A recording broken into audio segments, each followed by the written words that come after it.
Hello hi and good morning to all. आज हम देखेंगे हमारा जो ह्यूमन मेल रिप्रोडक्टिव सेल, जिसको हम मेल गैमेट भी कहते हैं और इसको हम स्पर्म भी कहते हैं, वो दिखने में कुछ इस तरह का है। This part is known as head. इसको 3 हिस्सों में डिवाइड किया गया है। एक पार्ट है हेड, दूसरा पार्ट है मिडिल पीस और तीसरा पार्ट है टेल। और ये जो हेड पार्ट होता है, इसका ये जो आउटर कवरिंग है ये बहुत ही हार्ड होता है। That is called acrosome. ये एक केमिकल सब्सटेंस से बना है, दैट इज कॉल्ड एक्रोजोम। और यहाँ पे जनरली जो डीएनए होता है, deoxy ribo nucleic acid DNA, ये हेड एरिया में प्रेजेंट होता है। और मिडिल पीस में यहाँ पर ये जो प्रेजेंट है that is mitochondria. Middle piece में ये यहाँ पर एक सेल ऑर्गेनेल प्रेजेंट होता है, क्योंकि ये पूरी तरह एक सेल ही है। ये पूरी तरह एक सेल ही है। ह्यूमन बॉडी में जितने सेल होते हैं, सारे सेल में 46 क्रोमोसोम पाए जाते हैं। ह्यूमन बॉडी में जितने भी सेल हैं, सारे सेल में 46 क्रोमोसोम पाए जाते हैं। सिर्फ ये स्पर्म में और ये ओवा में सिर्फ 23 क्रोमोसोम्स ही प्रेजेंट होता है। ठीक है। और इसीलिए स्पर्म को और ओवा को हैप्लॉइड सेल भी कहा जाता है। Haploid cell. ठीक है। हैप्लॉइड का मतलब 46 का हाफ। ठीक है। और ये जो नेक्स्ट पार्ट है, हाँ, यहाँ पर जो माइटोकॉन्ड्रिया है, ये एक सेल ऑर्गेनेल है। और ये माइटोकॉन्ड्रिया ये स्पर्म सेल को एनर्जी प्रोवाइड करेगा। हम ये बात सेल चैप्टर से भी जानते हैं कि जो सेल है, सेल को एनर्जी चाहिए, और वही एनर्जी ये माइटोकॉन्ड्रिया उसे प्रोवाइड करेगा। और ये जो टेल है, ये टेल स्पर्म को स्विमिंग में मदद करेगा, ताकि जो स्पर्म है वो सर्विक्स से होते हुए यूटेरस और फैलोपियन ट्यूब तक जा सके। सर्विक्स से होते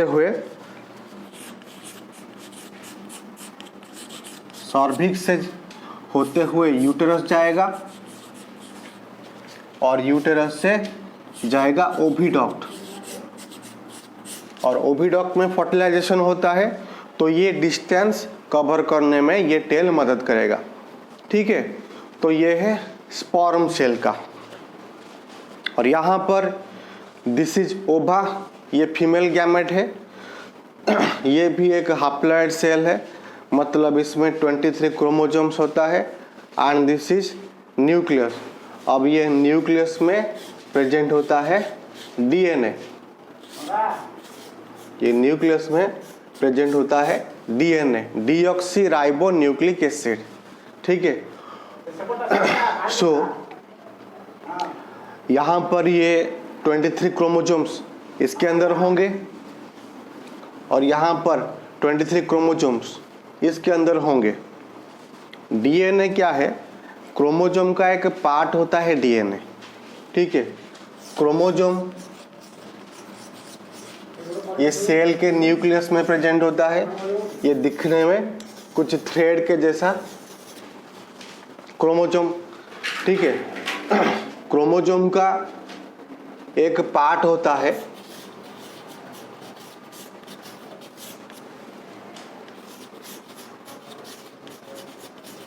part of a chromosome, chromosome का एक पार्ट होता है DNA,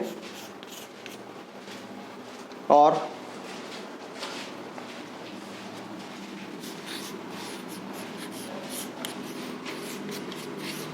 part of DNA is gene.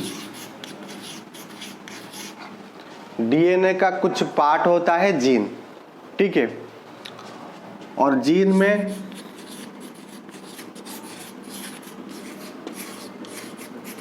Gene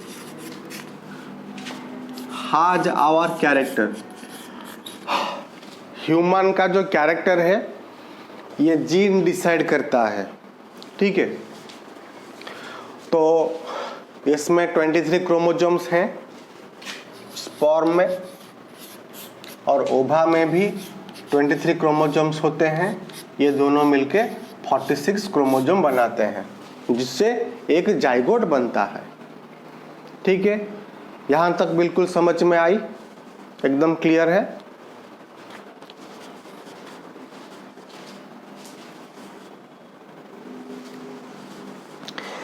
next अब चर्चा करेंगे फर्टिलाइजेशन के बारे में।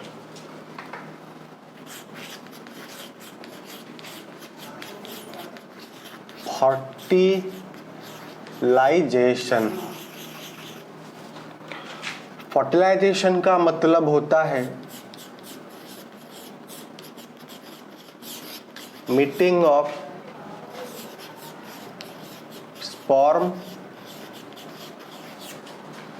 and ova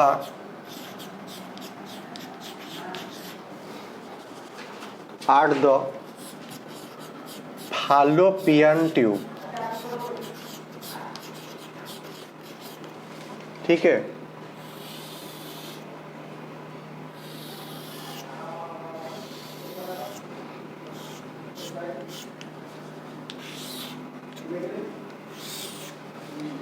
this is ovary and this is ovary. Ovary एक एग रिलीज करेगा,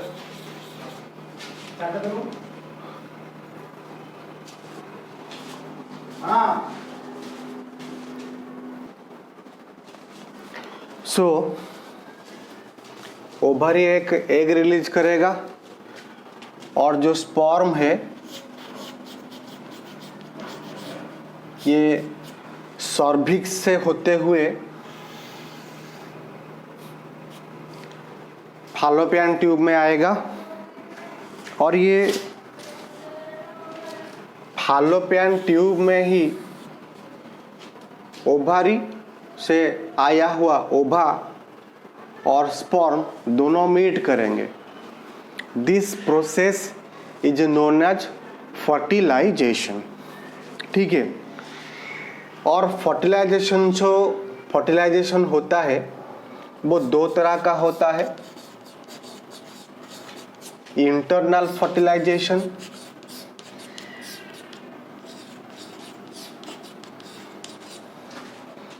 और दूसरा एक्सटर्नल फर्टिलाइजेशन। इंटरनल फर्टिलाइजेशन और एक्सटर्नल फर्टिलाइजेशन। तो इंटरनल क्या है? इंटरनल वर्ड से साफ पता चलता है अगर जो फर्टिलाइजेशन है अगर वो मदर के यूटेरस में, मदर के बॉडी के अंदर हो, अगर फर्टिलाइजेशन मदर के बॉडी के अंदर अगर होता है उसे हम कहेंगे इंटरनल फर्टिलाइजेशन। जैसे ह्यूमंस में होता है, काव, कैट, डॉग, इन सभी में जो फर्टिलाइजेशन होता है वो यूटेरस में होता है, और जो यूटेरस है ये बॉडी के बाहर है, सॉरी बॉडी के अंदर है। एक्सटर्नल फर्टिलाइजेशन नाम से ही पता चलता है, एक्सटर्नल का मतलब अगर फर्टिलाइजेशन बाहर हो, outside the body.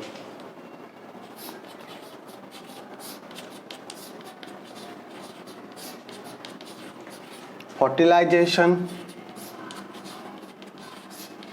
Outside body, that is external fertilization, जैसे फ्रॉग्स के केस में होता है।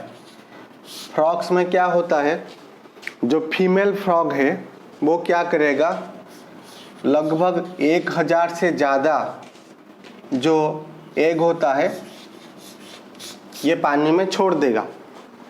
ठीक है,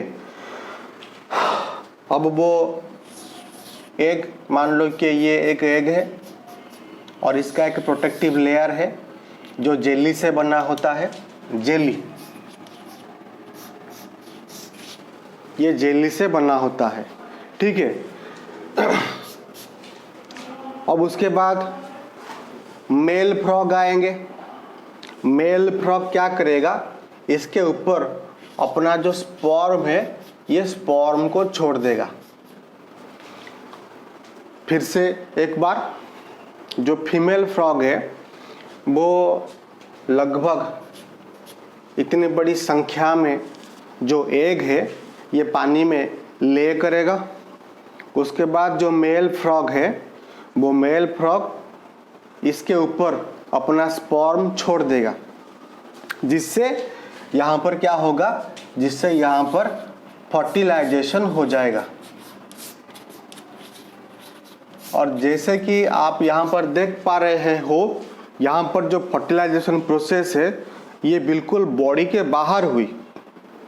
सो that's why this is known as external fertilization, इसीलिए इसको हम एक्सटर्नल फर्टिलाइजेशन कहते हैं। ठीक है, यहाँ पर एक सवाल ये आता है कि जो फ्रॉग है ये इतनी बड़ी संख्या में एग क्यों देता है। तो यहाँ पर आप ध्यान दें, फ्रॉग इतनी बड़ी संख्या में अंडे देते हैं, लेकिन सारे अंडे फर्टिलाइज नहीं हो पाते। सारे अंडे फर्टिलाइज नहीं हो पाते क्योंकि कुछ अंडे होते हैं जो पानी में बह जाते हैं, कुछ अंडे पानी में बह जाते हैं और कुछ अंडे दूसरे मछलियाँ खा जाती हैं और कुछ अंडे खराब भी हो जाते हैं मौसम की वजह से। तो ऐसा होता है, इसीलिए फ्रॉग इतनी बड़ी संख्या में अंडे देती हैं ताकि कुछ अंडे सरवाइव कर जाएं और जिनसे एक बेबी फ्रॉग जन्म ले सके। तो यहाँ तक बात समझ में आई, फर्टिलाइजेशन देख लिया। ठीक है,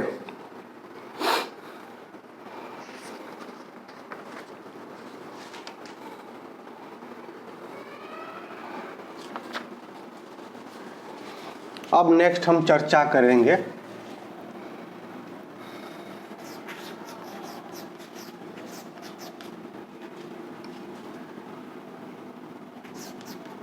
तो सबसे पहले हमने देख लिया फर्टिलाइजेशन। फर्टिलाइजेशन में हमने ये देखा स्पर्म और ओवा ये दोनों एक दूसरे के संपर्क में आए। स्पर्म और ओवा एक दूसरे के संपर्क में आए और एक जाइगोट बनाए। ये स्पर्म, इसके पास 23 क्रोमोसोम है और ये पूरी तरह से एक सेल है। ओवा, इसके पास भी 23 क्रोमोसोम है और ये पूरी तरह से भी एक सेल है। ये दोनों मिलके एक जाइगोट बनाए। तो जाइगोट के पास 46 क्रोमोसोम होता है और ये भी पूरी तरह से एक सेल ही होता है। ठीक है बच्चों, अब ये जाइगोट क्या करेगा, ये सिर्फ एक सेल है। मान लो कि ये एक जाइगोट है, ये एक जाइगोट है। अब ये जाइगोट क्या करेगा, ये दो सेल में अपने आप को डिवाइड कर लेगा। फिर से ये जो सेल है ये भी दो सेल में डिवाइड हो जाएगा और ये जो सेल है ये भी दो सेल में डिवाइड हो जाएगा। फिर ये सेल दो सेल में डिवाइड हो जाएगा।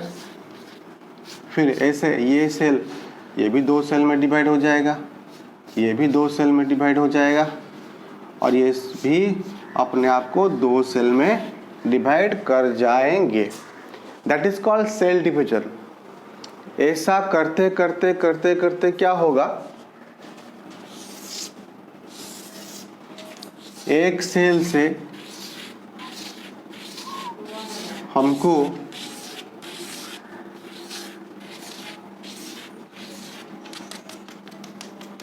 एक बॉल ऑफ सेल हमको मिल जाएगी। एक सेल से हमको एक बॉल ऑफ सेल मिल जाएगी।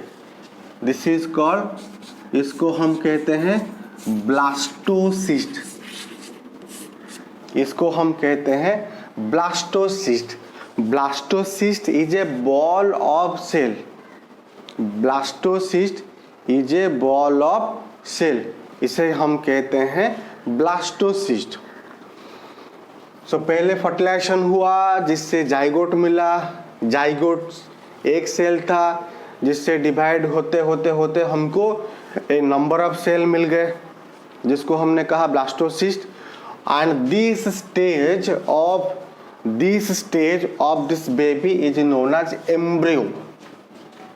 इसी स्टेज को हम कहते हैं एम्ब्रियो कहते हैं। जाइगोट में सिर्फ एक सेल होता है, एम्ब्रियो में बहुत सारे सेल होते हैं। ठीक है, एम्ब्रियो के बाद जो नेक्स्ट स्टेज होगा लाइफ का, दैट इज फीटस। एम्ब्रियो के बाद जो नेक्स्ट स्टेट होगा लाइफ का, जो नेक्स्ट स्टेज होगा लाइफ का, दैट इज कॉल्ड फीटस। और ये फीटस वही स्टेज है जिस स्टेज में हमको बॉडी पार्ट्स थोड़े थोड़े करके दिखाई देंगे। फीटस वही स्टेज है जो स्टेज में हमको बॉडी पार्ट्स, जो बेबी जो यूटेरस में ग्रो कर रहा है, बेबी का जो बॉडी पार्ट्स है, ये हमको थोड़ा थोड़ा करके दिखाई देगा।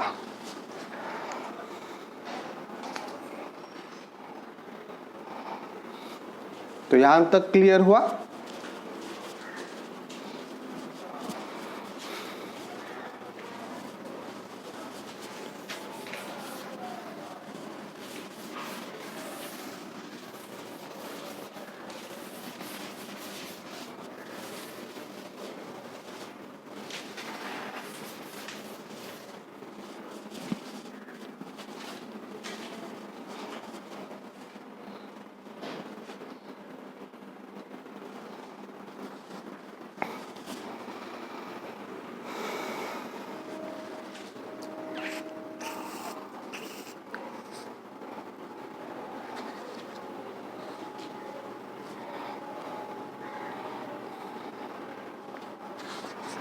अब नेक्स्ट चर्चा करेंगे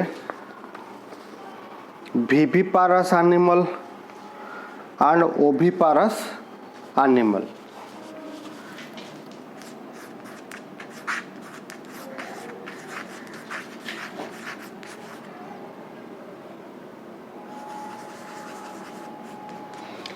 विविपारस एनिमल का मतलब वो एनिमल होते हैं those who are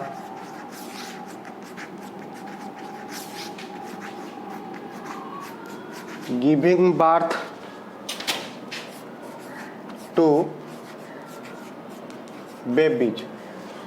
जो एनिमल बच्चे को जन्म देते हैं उन्हीं एनिमल्स को हम कहते हैं विविपारस। जैसे काव है, ह्यूमन है, डॉग है, etcetera.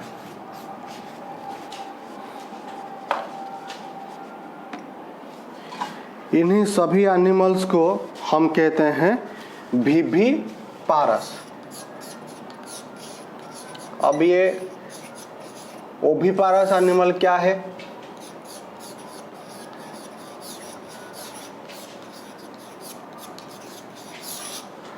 The egg laying animals. ये वो एनिमल होते हैं जो अब बच्चों को जन्म नहीं दे पाते, बच्चों को जन्म नहीं दे पाते, ये अंडे देते हैं और उन्हीं अंडों से बच्चे निकलते हैं। ज़्यादातर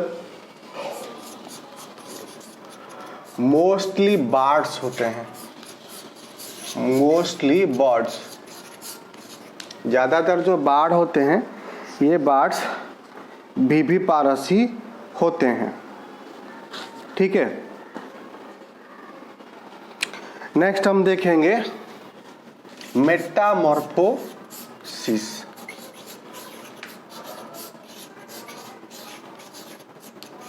Metamorphosis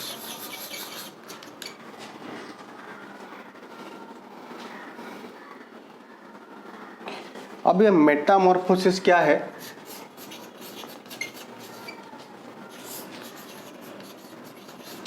transformation of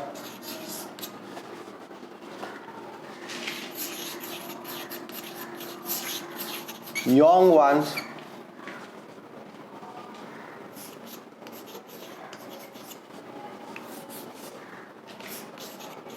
to adults through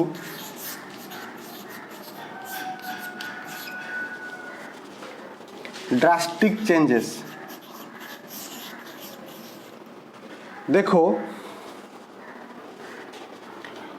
मान लो अब जैसे फ्रॉग का ही केस ले लो, ठीक है, तो सबसे पहले जो फ्रॉग होता है ये बहुत ज़्यादा संख्या में अंडे देते हैं। ठीक है, अब वो अंडे जब हैच होते हैं उनसे क्या निकलते हैं? लार्वा निकलता है जो दिखने में कुछ इस तरह का है। This is called early tadpole.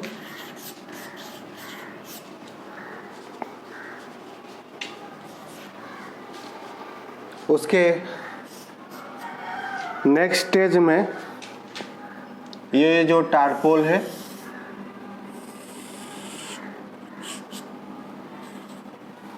और थोड़ा सा बड़ा हो जाता है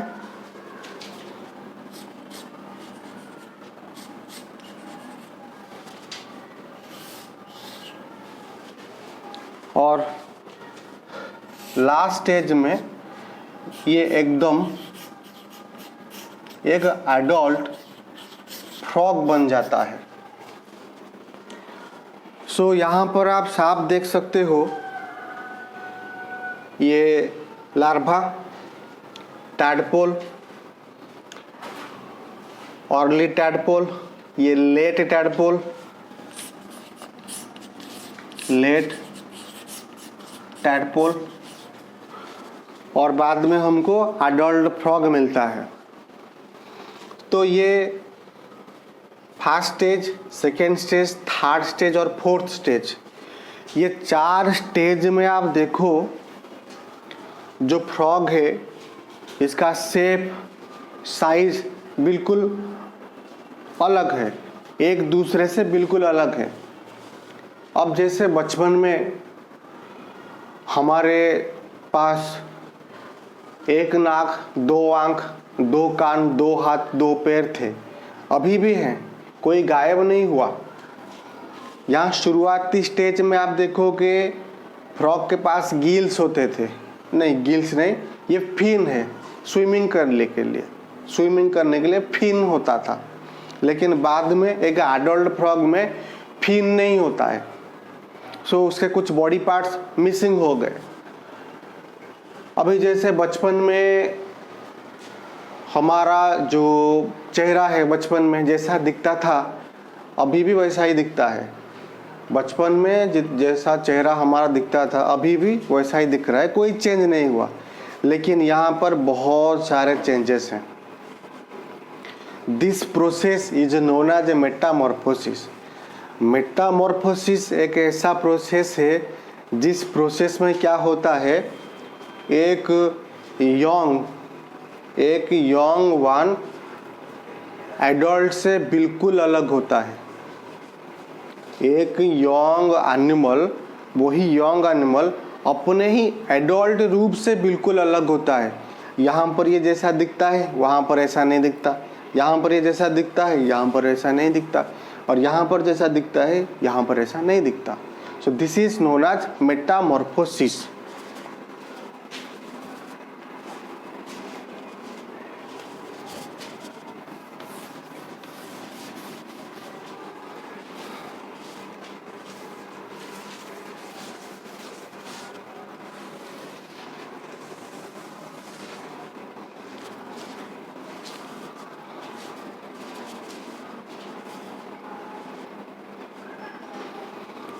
हमको ये मेटामॉर्फोसिस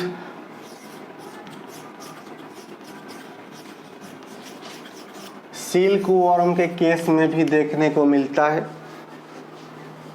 अभी जैसे सिल्क वॉर्म,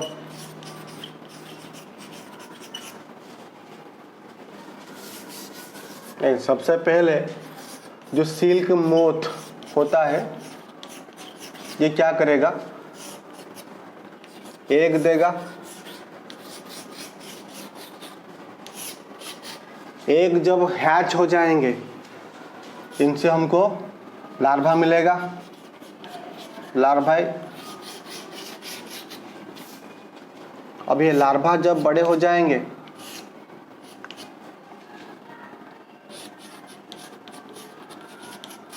हम इनको कैटरपिलर कहेंगे।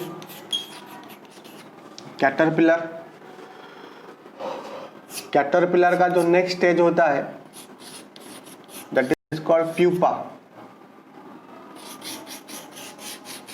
और प्यूपा का जो नेक्स्ट स्टेज होता है that is silk moth.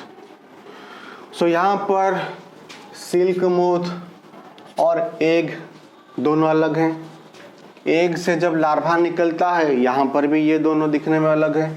Larva से कैटरपिलर मिलता है और यहाँ पे भी ये दोनों दिखने में अलग हैं।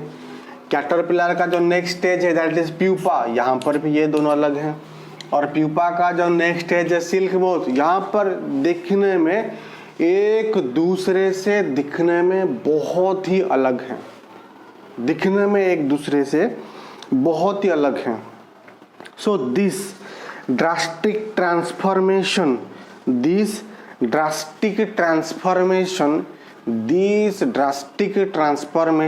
Is known as metamorphosis. इसी को ही हम कहते हैं, ये जो बदलाव होता है इसी बदलाव को हम कहते हैं Metamorphosis. Metamorphosis is the transformation of young ones to adults through drastic changes. एक छोटा बच्चा एक बिल्कुल ही एडल्ट में बदल जाएगा और उसमें बहुत कुछ बदलाव होंगे। बदलाव कुछ इस तरह का होगा, ये अपने आगे आने वाली जो स्टेज है और जो पिछला वाला स्टेज, ये दोनों में डिफरेंस बहुत आएंगे। ठीक है, This transformation is known as Metamorphosis. तो यहां तक बात क्लियर हुई, एकदम समझ में आया। तो देख लीजिए एक बार फिर से थोड़ा सा।